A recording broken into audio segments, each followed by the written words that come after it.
Hey everyone, it's Darin Benton with Performance Motorcoaches in Wolfer, Texas. It is July 27th, 2024, and we wanted to do a new video of a brand new 2025 Renegade CMR Classic. So we've done this floor plan and this kind of arrangement a few different times. Most of them, well, in fact, all of them have become a sold unit. We finally have a stock CMR unit. So like I said, this is a 2025. As far as the chassis itself, it is a Cascadia, so it's the long hood Cascadia. You can kind of tell all the long hoods will have the little insert here. The hood itself is a little bit longer. So the power on this is a DD16. It is 600 horsepower, 1850 foot-pound of torque, and it is mated to the DT12 transmission. For anybody that caught my video the other day of doing the Renegade drag races, the Explorer drag races, we talked more about the transmission and kind of compared those, so make sure you guys take a look at that video. Kind of talked about the Allison versus the DT12. This is kind of my preferred transmission. I've always liked it. A little bit jerky off the line, but I drive these coaches down the road and I want them to perform the best at highway speed. So I really like this power combination. Of course, with it being 600 horsepower, even more power. So regardless of whether you're towing or just driving, they're fun coaches to drive. So back to the CMR portion. So the CMR is available in an aero cap or a bunk over. Most of our classics we will take and build with a bunk over, and our XLs are only available in an aero cap, so won't even try to distinguish the two products. So most people that want an aero cap will try to push more towards the XL, and then people want a bunk over, that'll kind of force you into the classic as far as any big chassis stuff. So not too many options exterior-wise other than custom paint. This paint was inspired from a diesel pusher that I saw. I'm more of a light-colored person.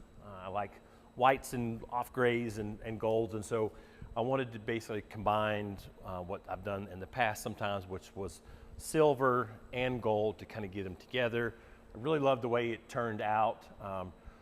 Small things, so like if you have an accident, you know, it's probably be down low. So the idea was I don't want to put graphics in the bumper, so if you had a small little fender bender, you could just take and replace the bumper without having to bring this fading and graphics such down into the bumper itself. So that's the reason why I kind of chose and designed this paint job the way that it is. Same, you know, if you have a little tail swing and have some issue on the back, you just have white to contend with versus so much more fading and graphics in the upper portion of the coach. So there again, a matter of preference. I love the way it turned out. We didn't do any kind of blackout package on it. We did the Herd grill guard just to kind of stand out here in the showroom. We always keep the Herd grill guards, and we always keep all the blackout package for anybody who might want to add that after the fact. So many different options as far as wheels. So just kind of keep that in mind. If you want blackout, it's easy for us to take an add here. So one thing that I've pushed hard for, got a lot of resistance back in the day from Renegade, and they've kind of come back around more larger picture windows. People really like those big windows. The Icons all had really large windows. They kind of put the clamp on that back in 22 to 23, and we've seen them loosening up on options for the windows, regardless of whether it's a Class or an XL. And for me, I just like walking in a coach and looking all the way out. So you'll notice these big giant windows. They're not opening windows, but there's enough other windows in the coach to be able to get a little cross breeze in it. So personally, not a big deal. We also went with wider windows in 2025. Went from a 48-inch window to a 54-inch window. There again, it has a much more open feel itself. So I'll kind of go through the coach. Let me get it unlocked.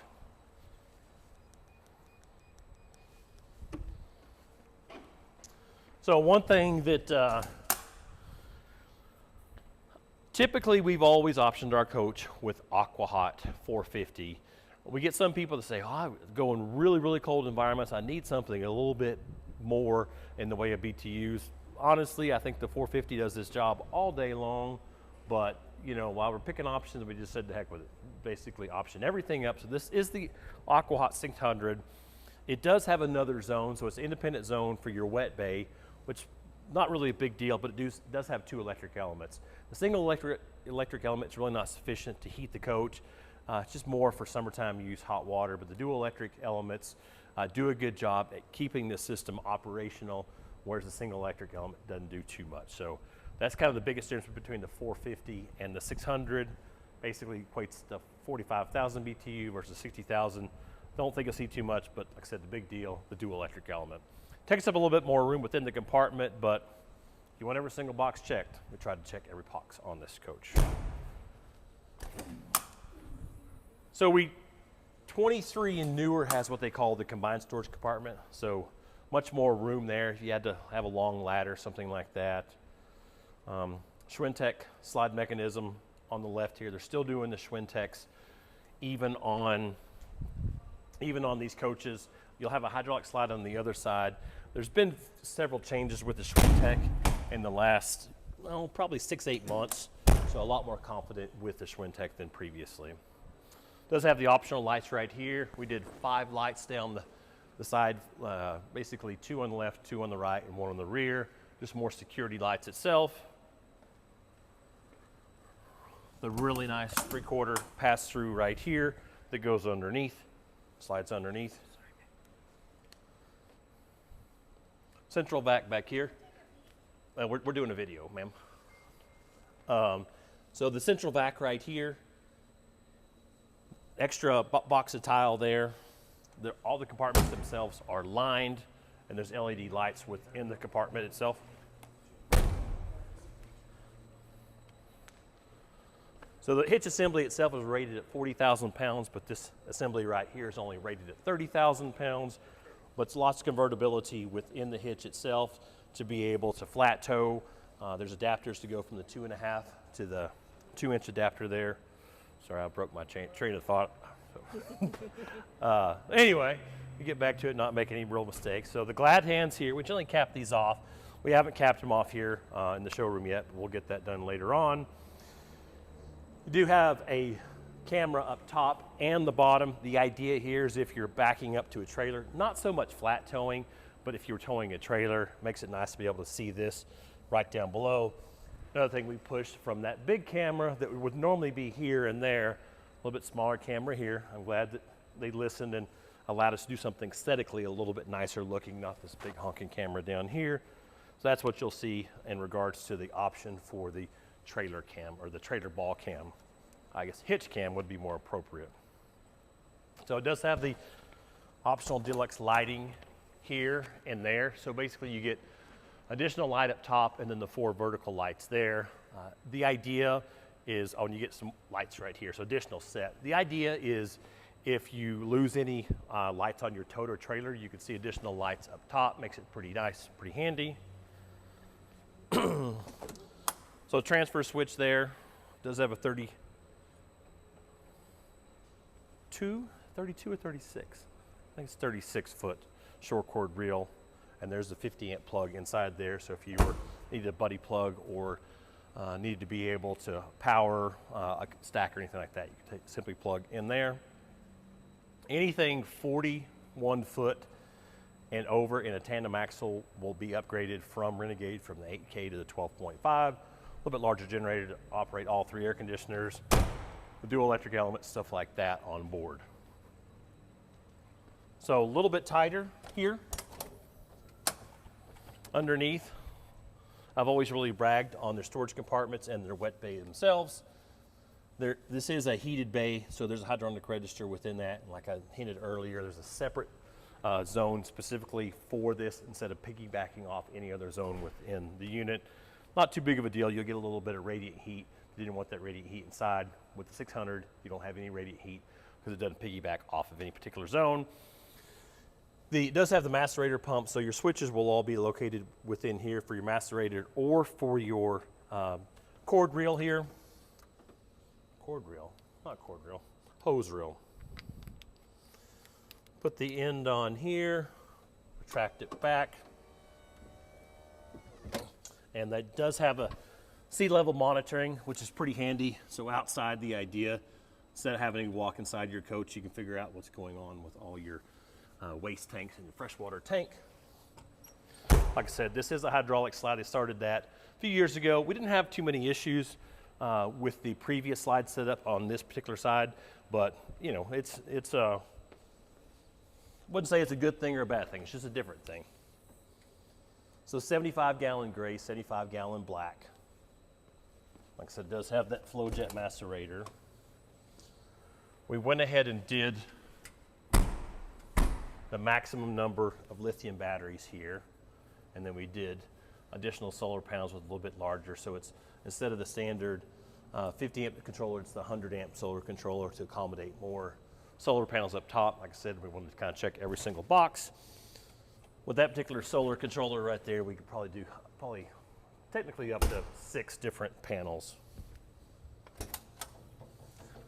So chassis batteries right here, and then you'll have some various breakers and fuses for kind of the lower portion of the coach. So single 120 gallon fuel tank, which is really the only option.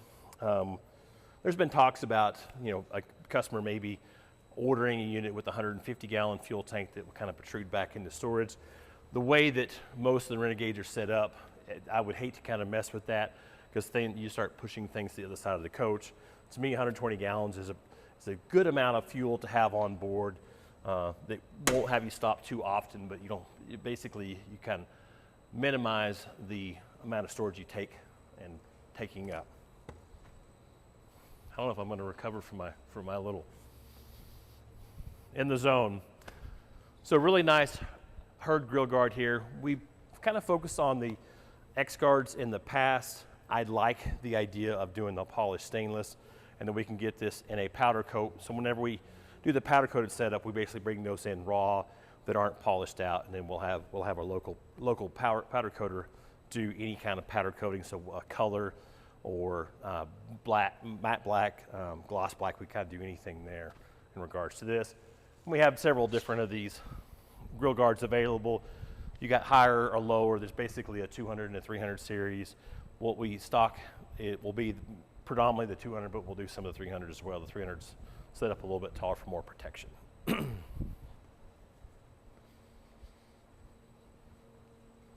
this one, the only thing outside-wise I don't think we optioned that would be an option. We didn't do the under slide light, so you can do color changing lights underneath the slides. We did them underneath. You can kind of tell by that kind of, it's now orange, now it's green, but basically that's an option. Option here, and the additional clearance lights. From here on out, we're just kind of just put more clearance lights on them, just for the people that like all the chicken lights. So we'll jump inside here. The Trimark controller here will do your entry door and all your baggage doors. So for 25, they did 2 nice grab handles right here. So if you need to come in and out of the coach without falling on your face. Floor plan, really no deviation. You're gonna lock us in here? Not really any deviation. One thing we've pushed hard for is to do a flip over couch here. The problem with the flip over couch is it gets deeper, and whenever it gets deeper and the slide comes in, you don't have much room. Been working with Renegade on eliminating some of the valance legs here. So you can see they started in 25, they eliminated the valance legs in the kitchen. The idea, eliminate those, get the elevator pushed back a little bit and be able to do a full flip over couch there. That's kind of what we're pushing a little bit for 25.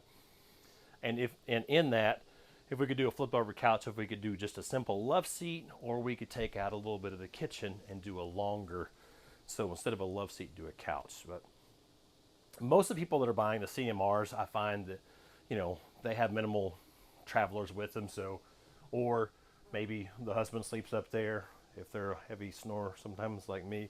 So that's kind of sufficient amount of sleeping, but not a problem to take and change up any of the furniture after the fact. This is the Lambright theater seats, which is kind of my go-to. It's a ultra leather as opposed to leather, so probably a little more forgiving with dogs. Another thing, we obviously have dogs. I like that this flips up, and the idea is a dog here, a dog there, and a person here. And of course, this will flip up and down. Our little terrier would probably be sitting here on lookout all the time, but I like this setup much better than the fixed console theater seat. So kind of preference there. As I hinted on the outside, the big giant windows, so wider than the 24s, We could do the really tall, so it's a 36-inch tall picture window there.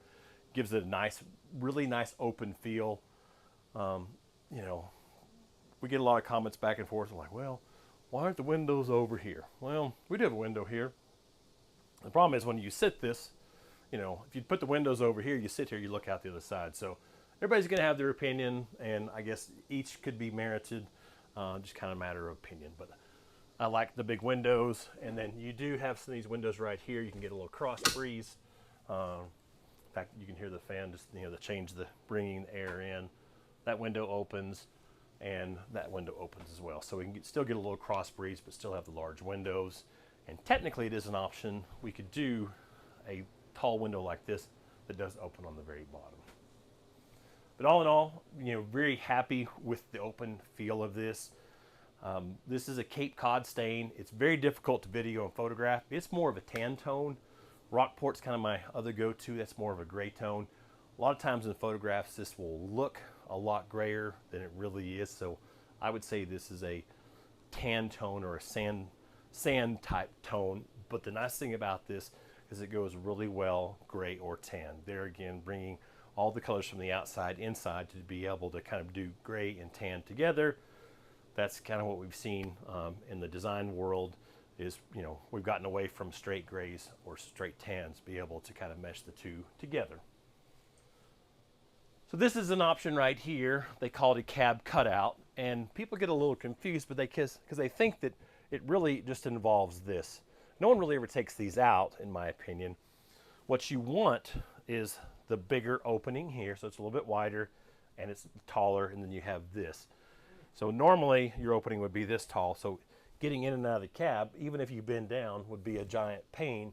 So I like doing this setup right now, or right here, even if you don't ever take this out. Just be able to walk in, put your head down a little bit, and be able to get in and out of the cab with relative ease without having to worry about hit your head at all.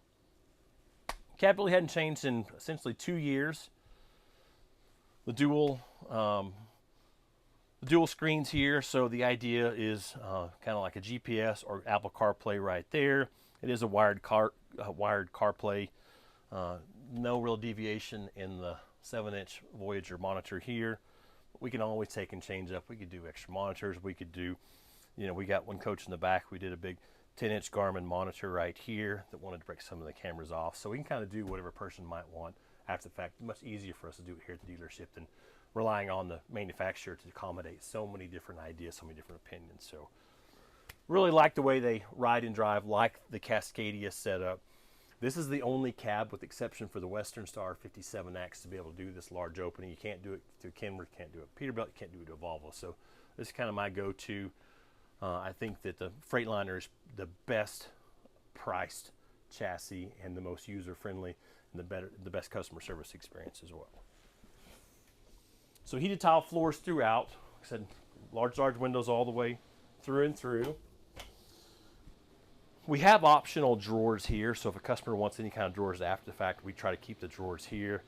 There again, it's difficult to be able to kind of look in the future and figure out what a customer may or may not want, because you might have a really large crock pot fit right down there. So those are all things we can take and add here at the dealership. We can take and add, I mean, we got a customer in, we're going to probably come up with some really long slide trays to be able to put some items in and out. So lots of different ideas, lots of different options and opinions. So if you are looking at the 45 dBm, which is the XL, not too much changes here other than this is eliminated. So basically they have a cabinet here, so a little bit more open feel on the XL, but some people might like the idea of somebody not being able to see straight in the door and look across. But that is one of the big differences between the XL and the Classic. This is CMR versus the XL is 45 dBm. So everything is pretty much similar to that. Additionally, on the XL, this gets a little bit squattier here, and with this getting squattier here, the bathroom comes out. So a little bit tighter. If you're a wide, broad-shouldered person walking through the XL, it's going to be a little bit tight. The Classic's more room. Essentially, you don't have a rear cap on a Classic, so that's how that kind of got to take the room out of somewhere, and so you take the room out of there on an XL versus a Classic. So kind of good to know that, what kind of deviations. So this is what they call the all wood entry. So there's no vinyl within this. There again, just kind of a matter of preference. We do a lot of the all wood entry. We like to do a coat hook there. We always keep additional pieces of wood and the hooks themselves, so we could take and add them there. We got the same coach in the back. We're adding some more of those right now. This is the AV center. A lot of times we will delete the AV center just to not have this in the mid portion of the coach, just because so many people are doing Starlink now. But there again, just kind of a matter of preference. We can always take and change that for a solid door after the fact. This does have the Teton router from Renegade.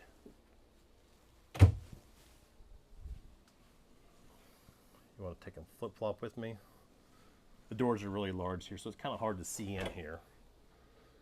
So convertible right there, so you have some hanging up top. We could always take and add hanging to the bottom. And if a customer wanted additional light here, we always keep those lights here in stock. Stacked washer dryer here. Another thing that we had a request from a customer that wanted just a combo washer dryer. I'm not going to get into about the combo washer dryer. Everybody has their own preference, but we can now get a combo washer dryer from the factory. We do have a customer that's ordering his XL. We did solid doors here, and then we will take and change these doors out after the fact and get some routed pieces instead of these.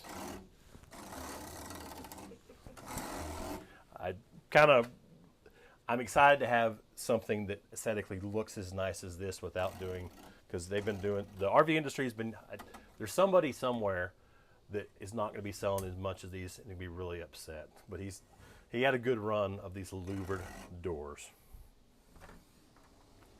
So I'll pop in here to the half bath. Like I said, it's just a different setup in the 45 dB. I think the toilet sits this way, so just a matter of preference. But the number one thing, if you want to bunk over, come to a Classic. That's where you're going to be. It's nice to be able to see out the window while you're doing your business. A little bit different hardware, but it's still all brushed as opposed to chrome. So flip-flop around here. One thing that is a little bit different, Classic XL, you generally have more room around the edge of the bed on an XL. So we do a lot of 72-inch wide beds on the XL. Don't think I'd want to do that, because if I told Sean Lee she had to make the bed a little bit tighter right here, she might take the sheet and strangle me. So this is a 66-inch wide bed. If you want a 72, it's going to be tight to get in and out on a Classic. If you want a 72, I would probably look more towards the XL. Just kind of matter of preference, matter of opinion there. So no real deviation here. We do have the 110 and USBs on each side of the bed. One thing that has to go if you do the king size bed is these have to be taken and pulled out. We generally take and modify those out after the fact. So if a customer wanted this and wanted 72, we definitely do it, but we take and cut those down. So everything is still there. You just lose basically the bottom portion of that that's non-usable anyhow. This is probably the most, well, it is definitely the most common closet setup. So 43-inch TV, and this does open. They started this basically right about last year. One thing we've pushed for, and I believe that our XL, incoming XL will have drawers underneath here. You'll have a solid piece here, so if you have a longer shirt, you don't have to worry about it getting caught in your drawer. But really excited about doing that. It's a cedar lined closet. I'm gonna sneeze a little bit and cough a little bit from the cedar line. It's a nice fresh smell, but kind of takes your breath away initially. But I am excited about having some drawers in the future on this, just to be able to maximize the storage here. There again, AV center there, more storage. You could always take and change that door out after the fact if you didn't want it. Rear bath here, ton of room. This is my preferred rear bath. Everybody has their own preference. They have another one that basically turns the toilet is basically faces straight forward. I don't like The cabinet set, there's a lot more mirror whenever it's turned around. There again, just a matter of preference.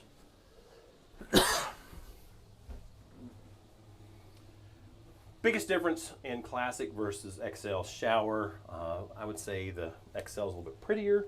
I would say the Classic is more utilitarian, simplistic. You know, this always works. You know, you got a kid, and the XL will have this big body spray assembly. Then you'll have a small little handheld.